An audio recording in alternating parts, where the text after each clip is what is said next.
나는 누구인가? 나는 어디서 왔는가?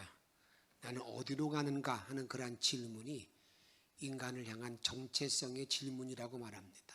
내가 어디서 왔는가? 박선웅 교수가 쓴 정체성의 심리학에 보게 되면 그분은 이렇게 정체성을 말합니다. 정체성은 자신에게 중요한 의미가 있으며 삶의 방향을 정하는 것이라는 겁니다. 그래서 정체성을 바로 가지고 있는 사람의 특징이 있는데 그 특징이 뭐냐면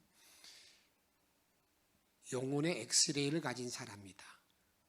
다시 말하면 자기 내면을 볼 수 있는 사람이라는 거예요.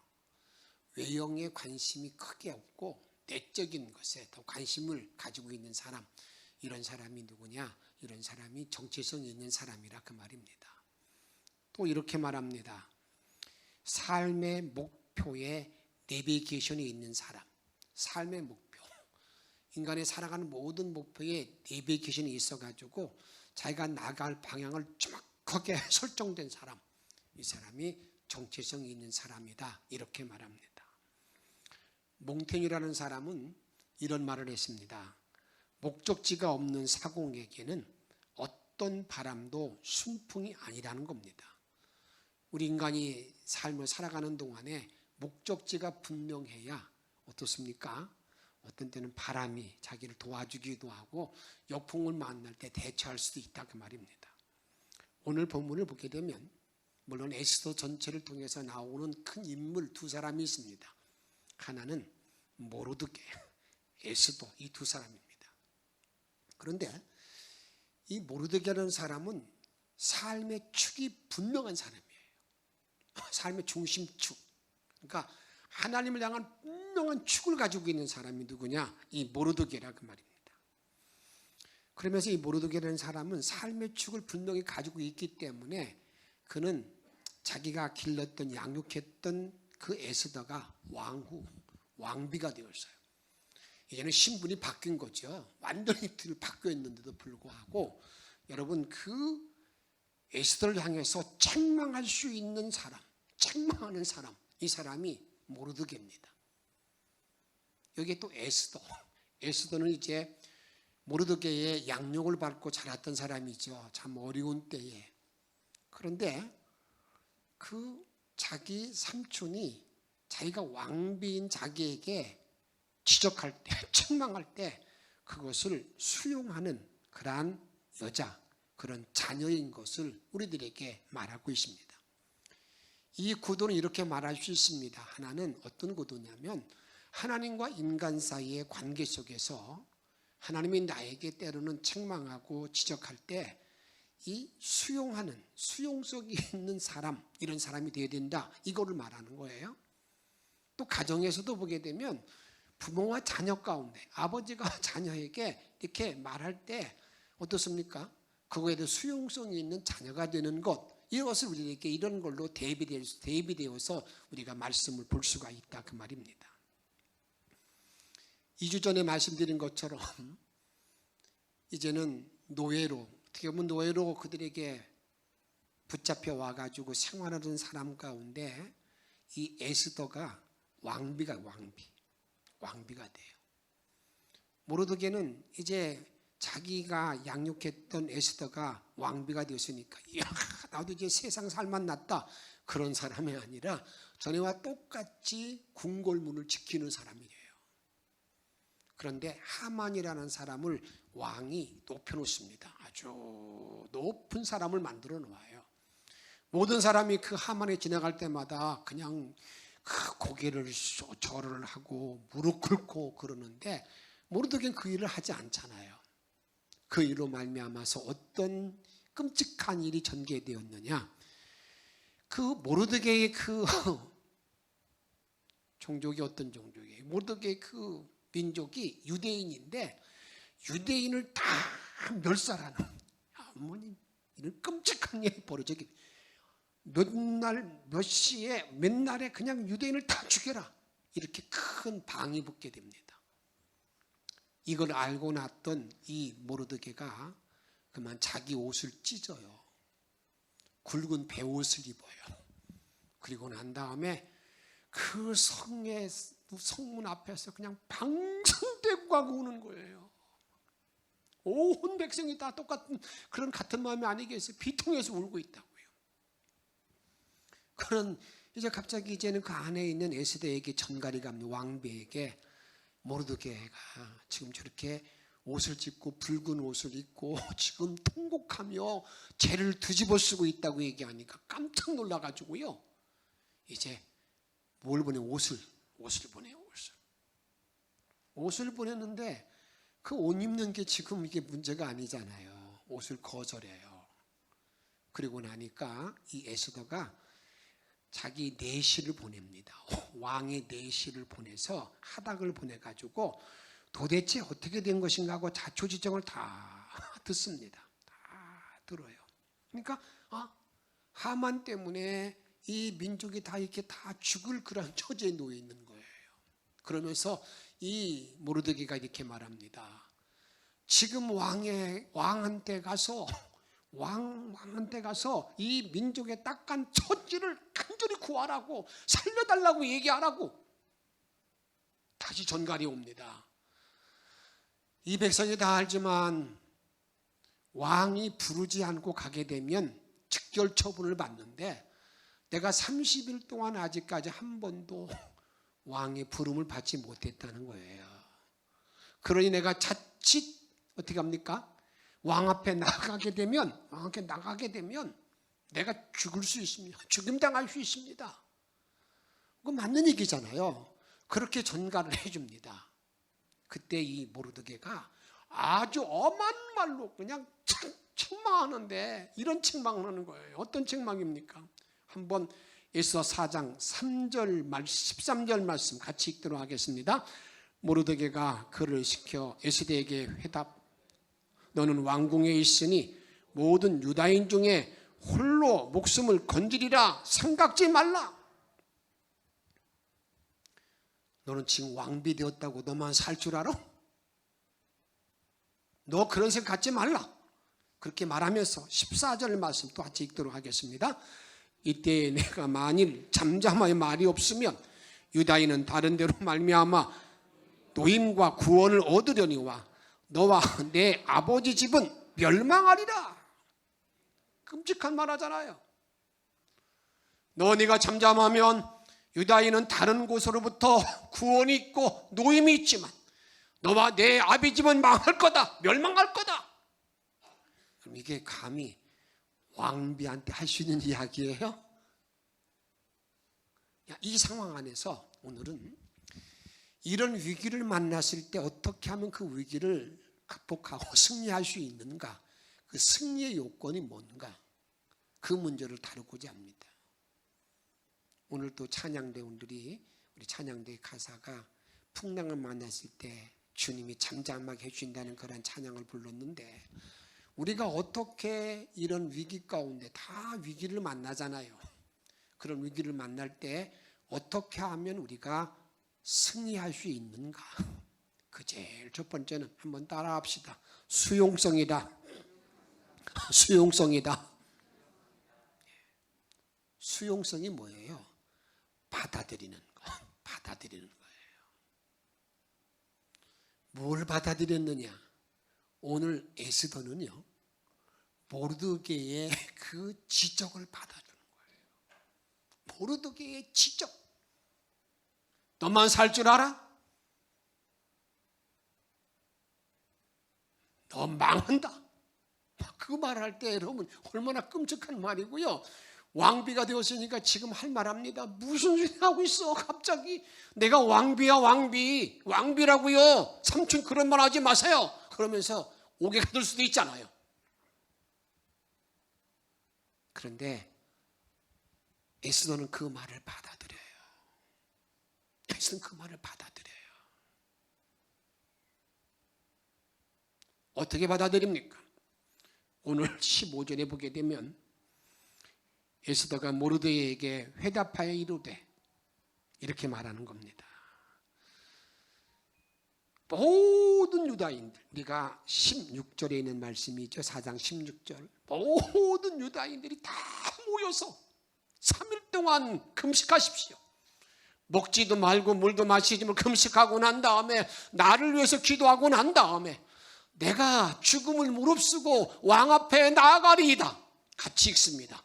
죽으면 죽으리이다. 다시 한번 읽습니다. 시작. 죽으면 죽으리이다. 여러분, 이게 회답하여 이르되 수용성이잖아요. 받아들이는 거예요. 그래, 내가 여기 말씀이란 말은 없지만 하나님 의지하여 내가 죽으면 죽으리다 하고 왕 앞에 나아가리이다. 내 생명을 바쳐서 나가리이다. 신앙인은요, 이 수용성이 너무너무 중요합니다. 신앙인뿐만 아니라 우리 하나님께서 인간을 이 땅에 창조하고 가정을 주신 모든 일 가운데 이 수용성이 너무 중요한 거예요. 지난주간에 우리 한국인들을 빛난 인물이 하나 있잖아요. 손흥민 선수. 지금까지도 이 축구 그러면요, 유럽 사람들, 아시아 사람들은 저거 축구라고 그래? 그렇게 무시당하는 그런 사람. 그런데 그것도 리그 가운데 최고의 리그, 영국 그 리그에서 최다 득점자가 되어가지고요, 그 황금 신발 들고 오는 거 보셨죠? 황금 신발 들고 들어오잖아요. 그런데 그 손흥민이라는 사람, 손흥민이가 자기가 쓴 글에 보면 나는 축구 천재가 아니다. 나는 평범한 사람이었다. 그런데 어떻게 해서 그렇게 열심히 축구를 잘할 수 있었는가? 그 이야기를 이제 쭉 읽을 때 많이 알고 있습니다만 이런 겁니다. 그의 아버지는요, 축구 선수로서 빛을 보지 못했어요. 왜냐하면 허리가 아파가지고 자기 아들을 축구 선수를 만들기 위해서 이제 아들을 훈련시킵니다. 그런데 그 아버지는 남다르게 훈련시켰습니다. 중학교 다닐 때까지 드리블 연습만 시키는 거예요. 매일 왼발 오른발로 1000개씩 슈팅 연습을 시킵니다. 여러분, 그것만 생각하지 다시 한번 생각해 보세요. 지금 젊은이들에게 자기 부모가 하루에 1000개씩 볼을 차라고 그러면 그 순종할 사람이 누가 얼마나 있겠어요? 손흥민이가 지금 30살이에요. 여러분, 거기에서 우리에게 말하는 가장 기본기가 뭔가? 하나님과 나와의 관계의 기본기도 하나님 말씀의 순종이지만 가정에서도 마찬가지입니다. 내 부모에 대한 철저한 순종, 이것이 있을 때에 하나님은 그를 들어 쓰신다는 사실을 말하는데, 그와 동시에 그가 하루에 1000개씩 볼을 넣는 것, 그 성실성, 그것이 그를 그런 인물로 만들어 놓을 때 어떻게 만들었습니까? 도저히 아시아인들이 할 수 없는 일 해놓고 난 다음에 이제 전 세계에 그래, 사람 다 같은 거야, 이걸 우리에게 지금 선언한 거 아니겠습니까? 그가 넉넉한 줄 아십니까? 아닙니다. 컨테이너 삶을 살았어요. 그리고요, 외국에 가서 운동하고 그럴 때는요, 너무 어떻게 했습니까? 한국 음식 먹고 싶어가지고 그냥 솥 가지고 가서 밥을 해 먹고 그렇게 살았던 사람이에요. 저는 다른 어떤 것보다도 이 젊은이가 철저하게 인간의 기본기, 자기 부모의 말에 순종하는, 이건 하나님 우리에게 주신 질서이거든. 그 손흥민은 수용. 아버지 말이 하루에 1000개씩 하라 그러면 여러분, 그걸 수용하기가 쉽겠어요? 예수님은요, 수용성을 이렇게 말씀합니다.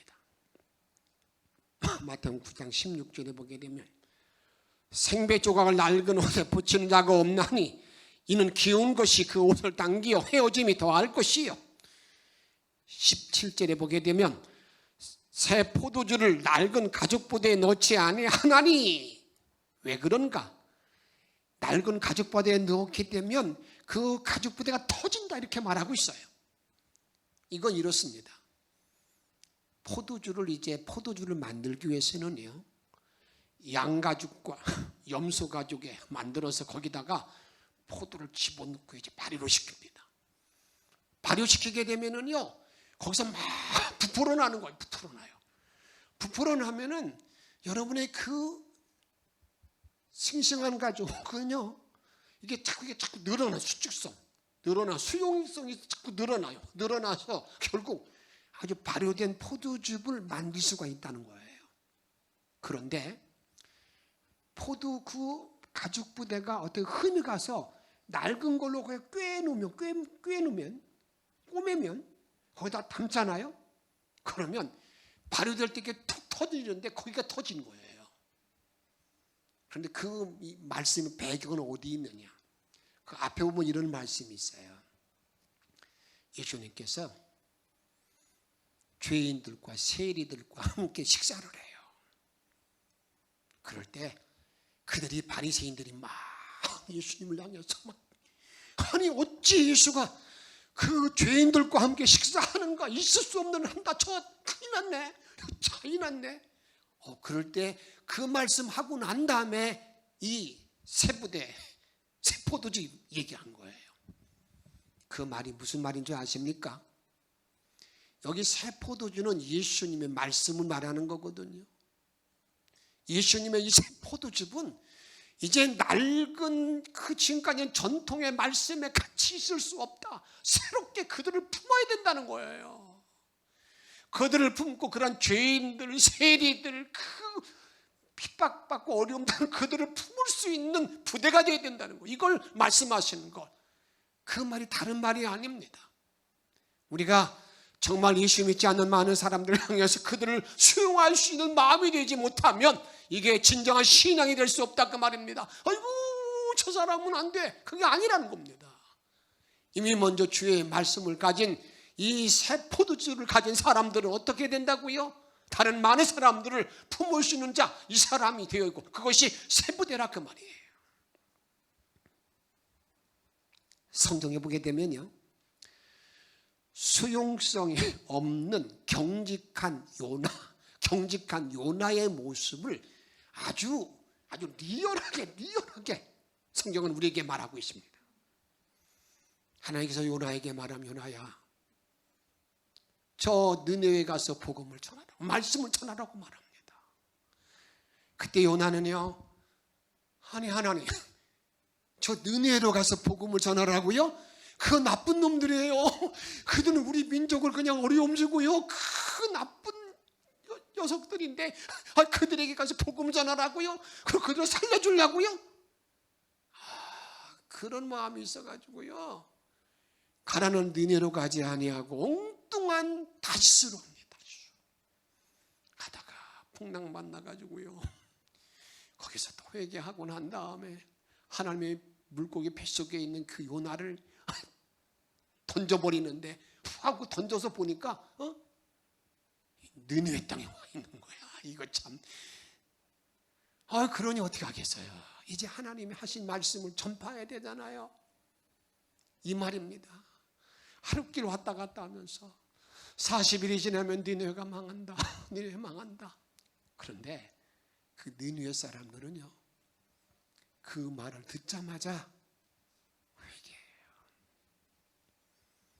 죄를 뒤집어 쓰면서 왕으로부터 모든 만조백관들, 백성들이 전부 다 회개합니다. 40일이 지났어요. 요나는 지금 이 속에, 야, 이 성이 어떻게 되나 보자, 하나님의 심판하나 보자, 그런 마음을 가지고 있는 거예요. 그런데 심판이 불이 내리지 않아요. 요나 4장 1절 말씀 같이 읽습니다. 요나가 매우 싫어하고 성내며, 요나가 화가 콱 미쳐가지고 성을 내면서 이 4장 2절에 이렇게 말합니다. 내가 하나님이 이러실 줄 알았어요. 하나님은 자비로우시고 은혜가 많고 사랑이 많으시기에 잘못된 사람이 회개하면 다 용서해 주기에 저 나쁜 느느의 사람을 살려주면 안 된다고 내가 생각했기 때문에 내가 느느에 안 간 거예요. 안 간 거예요. 그러면서 4장 3절 말씀 보면 이렇게 말합니다.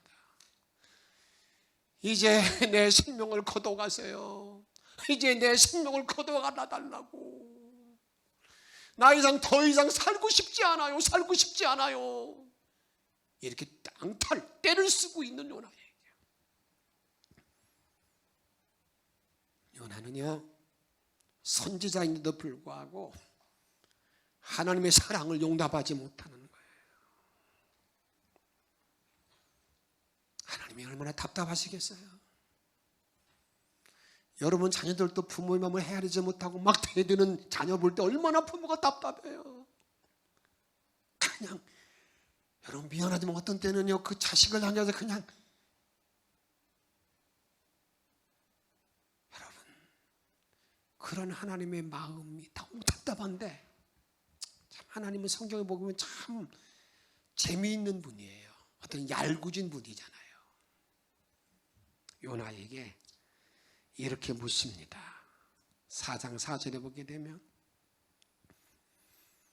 여호와께서 이르시되 내가 성내는 것이 옳으냐? 여러분 어때요? 요나가 지금 성내는 것이 옳습니까? 잘못된 것입니까? 왜 대답들 안 하세요? 요나가 성내는 것이 옳아요? 옳지 않아요? 예? 옳지 않아요?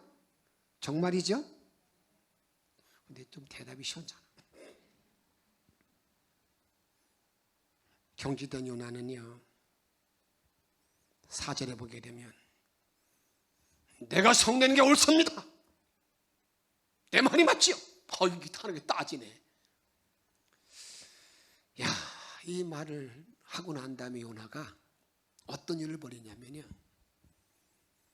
하나님이 이제 내가 한 번 앙탈을 부렸으니까 이 성을 어떻게 하는가 하고 지켜보기 위해서 아마 느느웨 성이 다 보이는 언덕에 올라가서 거기다 초막 푸른 나무 이제 나뭇가지 이런 걸로 초막을 딱 짓습니다. 거기 들어 앉아가지고 어떻게 하나 하고 지금 쳐다보고 있는 거예요. 초막을 짓대. 하나요? 4장 5절에 보게 되면 그가 초막에 앉아서 쳐다보고 있어요. 초막을 짓고. 이때 하나님은요 참 얄궂고 재미있는 일을 하나님의 일을 전개합니다. 초막을 짓고 쳐다보고 있는 그 요나에게 그냥 얼마나 덥겠어요. 그 사막 기후에 거기다가 박농쿨이 막 자라더니 그만 초막을 그냥 쫙 덮어요. 이 초막을 다 덮으니까 이 요나가 얼마나 기뻐하는지 성경이 이렇게 말하고 있어요. 거기 한번 보십시다. 어느 정도 기뻐했는가? 4장 6절 말씀 읽습니다. 하나님 여호와께서 박농쿨을 예비하사 요나를 가리게 하셨으니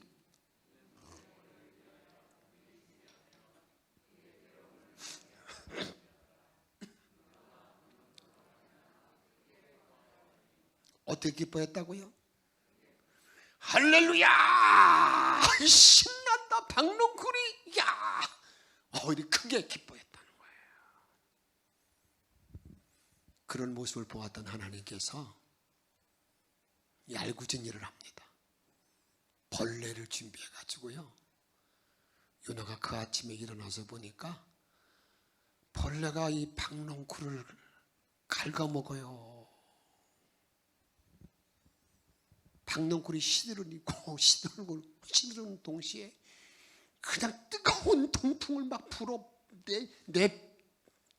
불어내니까 요나가 어떻습니까? 여러분 4장 8절 말씀 같이 한번 읽습니다. 시작. 해가 뜰 때 하나님이 뜨거운 동풍을 예비하셨고 해는 요나의 머리에 쪼임에 요나가 혼미하여 스스로 죽기를 구하며 이르되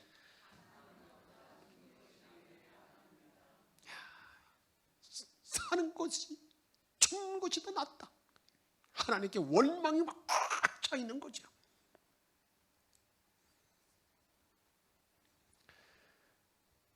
하나님은 또 다시 한번 요나에게 수용성을 요구해요.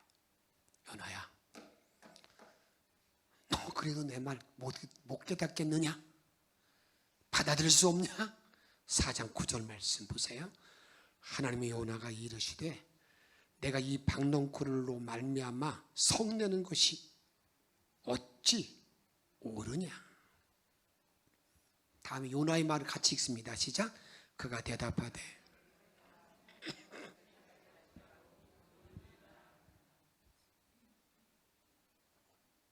성내는 게 옳아요. 그렇게 말하니까 하나님이 너무 답답하니까 결론도 내리지 않은 어떤 결론을 확실히 맺집지 않고 요나사가 끝나게 되는데 하나님이 그 하나님의 마음을 다시 한번 요나에게 알려주는 거예요. 그러면서 그 요나에게 제발 좀 품고 수용하고 살아라. 용납하고 살라. 이렇게 말씀하고 있습니다. 4장 10절 보십시오. 여호와께서 이르시되 내가 수고도 아니하였고 재배도 아니하였고 하룻밤에 났다가 하룻밤에 말라버린 이 박농쿨을 내가 아꼈거든. 내가 박농쿨을 심었냐? 내가 물 주었냐? 야, 그런데 그 박농쿨을 그렇게 아꼈는데 하물며 12절 11절만 보게 되면 하물며 이 큰 성읍 느느웨에는 좌우를 분별하지 못하는 죽을 그 사람들이 12만 명이 있는데 어찌하면 좋겠느냐? 그러고 끝났어요. 사랑하는 여러분, 이 땅에 주님이 나에게 요구하는 게 뭐라고요? 수용성이에요. 여러분 자녀들을 좀 받아들이세요. 부모의 뜻에 좀 순종하고 받아들이세요. 자꾸 잘났다고 목만 굽지 마시고요. 무시하지 말고요. 요나가 지금 누구를 무시해요? 하나님을 무시하잖아요. 그러니 인간이 누구를 사람을 무시하는 건 이건 보통 일이지요. 하나님이 그렇게 깨닫기를 원하는 하나님의 마음을 헤아리지 못하는 이 요나 어떻습니까? 요나의 모습이 나의 모습이 아닙니까? 나는 전혀 다른 요나가 아닌 그런 모습으로 내가 서 있습니까?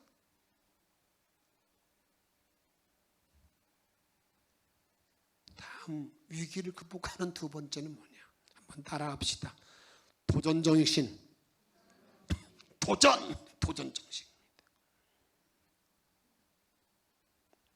에스더가 오늘 도전이 어떻게 도전하는 거예요? 내가 왕 앞에 나가리다 죽으면 죽으리이다. 지금 생명을 건 도전, 이 도전했다 그 말이에요. 4장 16절 이렇게 말하고 있잖아요.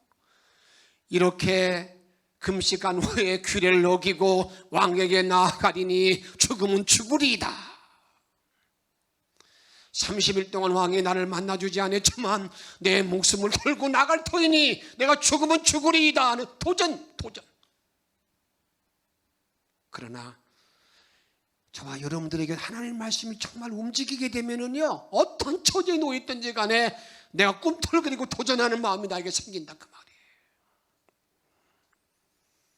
말이에요. 우리가 여호수아에서 보게 되면 가나안 땅을 정복할 때에 그 가나안 땅 가운데 제일 요새가 지금 예루살렘 성 근처입니다. 시온성. 그곳은요 난공불락의 요새예요. 그러니까 백성들이 누구도 거기를 쳐들어가려고 하지 않아요. 그때 85세가 되었던 갈렙이 여호수아에게 찾아와서 그 선지를 나에게 주시오. 나와 당신이 하나님께 내가 하신 말씀이 있지 않소? 하나님이 이렇게 주었다고 말하지 않았어?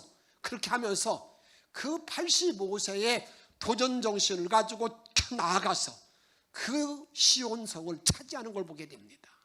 이렇게 성경을 말하고 있습니다. 여호수아 14장 12절 말씀 같이 읽도록 하겠습니다. 그날에 여호와께서 말씀하신 이 선지를 지금 내게 주소서. 당신도 그날에 들으셨거니와 그곳에는 아낙 사람이 있고 그 성읍들은 크고 견고할지라도 여호와께서 말씀하신 대로 그들을 쫓아내리이다. 할렐루야. 주가 말씀하신 대로 쫓아내리이다. 이게 도전정신이라고요. 우리나라에 참 이 도전성이 제일 강한 사람은 누굴까라고 생각해 보면은요, 이 정주영 고인 회장이라고 생각해요. 그 정주영 회장은요, 조선 배를 만드는 사업을 하려고 그러는데 돈이 없어요. 그래서 그 배를 만드는 일을 주관하는 영국의 그 선박회사의 전 세계적인 총책임자를 찾아가서 돈 좀 빌려주시오. 그러니까 그 사람이 뭐 정주영이라는 사람 알지도 못하는 사람인데 와서 그렇게 때를 쓰고 얘기하니까, 그러면 배를 만들어 본 경험이 있어? 그렇게 하니까, 야, 그 기발한 아이디어가 있잖아요. 그가 예전에 보면은 10,000원짜리 그 저기 뭐가 있어요? 거북선. 다 돈을 표내고 나더니, 여기 보세요. 우리 조상들은 지금 이게 300년 전부터 배를 건조했던 나라요. 그러니까 아마 그 사람이 어이가 없었던지 돈을 줬대요. 빌려줬대요. 차관을 빌려준 거예요. 여러분, 그게 중요한 거예요. 지금 어렵고 힘든 모든 여건 가운데 좌절하지 마시고요. 도전 정신. 이게 위기에서 승리했다 그 말이에요.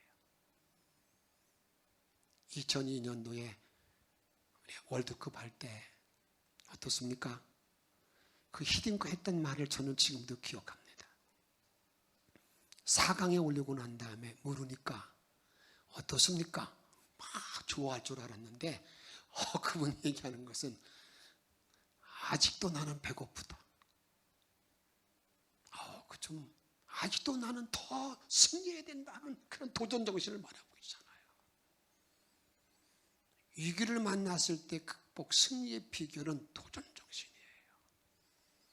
마지막 하나, 세 번째는 하나님 의존성. 하나님을 철저하게 믿는, 죽으면 죽으리다라는 말의 의미가 뭐예요? 하나님 믿는 믿음을 가지고 나아가는 이 예수도. 이거 저와 여러분의 모든 삶이 되는데, 이게 철저하게 주를 의뢰하게 되면 시인은 이렇게 노래합니다. 이 말씀을 읽고 오늘 말씀 마치고자 합니다. 시편 56편 4절 말씀 읽습니다. 내가 하나님을 의지하였은즉 두려워하지 아니하리니. 아멘. 이렇게 말하잖아요. 내가 하나님을 의지하였은즉 내가 두려움이 없다. 사람이 어찌 아니요. 아주 당당하잖아요. 내가 주님을 의지하고 있는데 누가 나를 대적하리요. 아주 당당한 마음으로. 저는 참으로 힘든 어려운 때를 지나고 있어요. 전 세계적인 어떤 경제적인 위기 속에 이 나라를 모로 닥치고 있잖아요. 이런 속에서, 그 위기 속에 우리가 승리의 비결이 어디 있습니까? 어떤 일보다도 말씀을 받아들이는 수용성. 정말 말씀을 그대로 받아들이세요.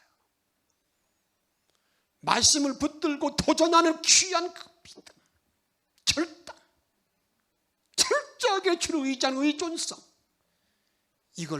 이 마음을 가지고 나아갈 때 승리는 내 것이 될 줄 확신하시고, 그런 은혜로 일생을 승리하는 저와 여러분의 삶이 다 되어지기를 주의 이름으로 축복합니다.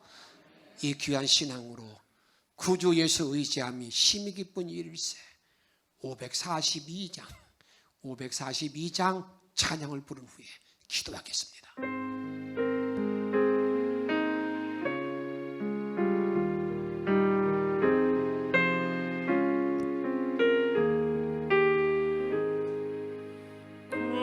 주의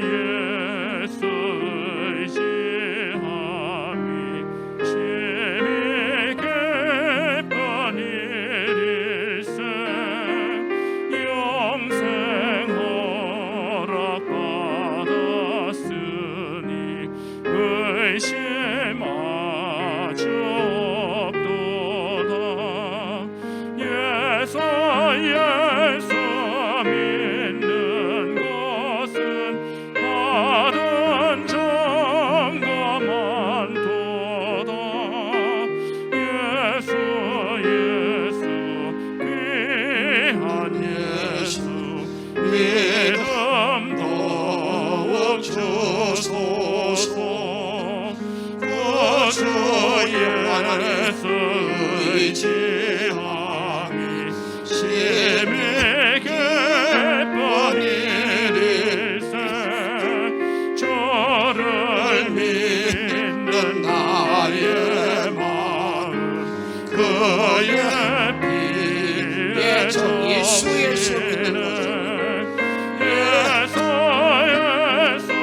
믿는 것은 받은 증거만 도다. 예수 귀한 예수 믿음 더욱 주소서. 구주 예수 의지하여 죄 벗어버리네. 많이 받고 영생함을 주께 모두 예수 믿는 것은 예수 받은 증거만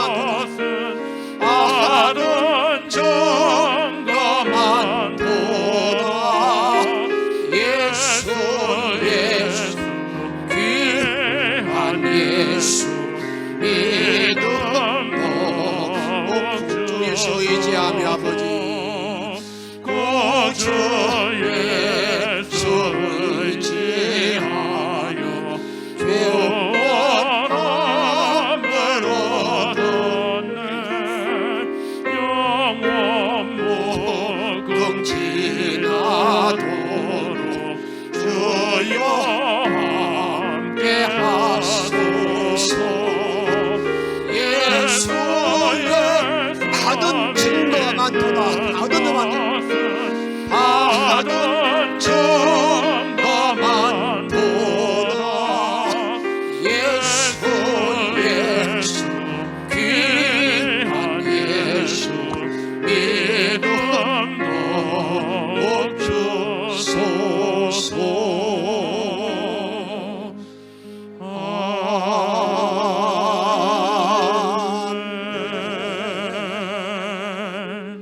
사랑 여러분, 나의 위기 극복하는 길이 어디 있습니까? 수용성입니다. 도전 정신입니다. 의뢰에 철저하게 의지하는, 말씀에 의지하는 그런 삶을 승리하길 바라는 마음으로 오늘 주신 말씀을 기억하고 넘쳐서 기도하겠습니다. 성령님을 하고 있는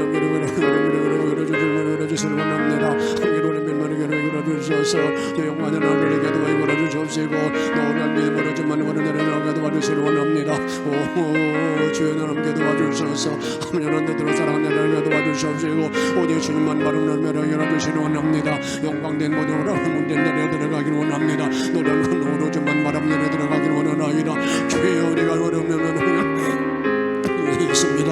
이런 데서 우리가 승리하는 길을 도와주셔서 오늘의 들어가는 도와주고 주셨습니다. 우리 능력을 하는 게 도와주셔서 너희를 바라보는 주시고 조준 모든 하나님을 도와주셔서 나의 들어가는 주시고 조준 모든 하나님을 도와주시고 은혜가 내려가는 주시고 주님의 노를 들어가는 은혜가 주셔서 하나님만 바라보는 은혜를 주셔서 저는 중요한 삶을 살아가기를 원하나이다. 주의 모든 말씀으로 오늘의 주만 바라보는 아버지 성도의 모습이 다 주시고 주옵소서. 하나님 우리를 주시고 이런 너를 이름을 주셔서 주께만이 홍광되는 삶을 살아갈 수 있도록 우리 주님이 인도하여 주옵소서. 성령이 함께할 줄로 믿습니다. 능력으로 이끌어 주옵소서. 우리의 생명과 능력 되시는 예수 그리스도의 이름으로 간절히 기도하옵나이다. 아멘.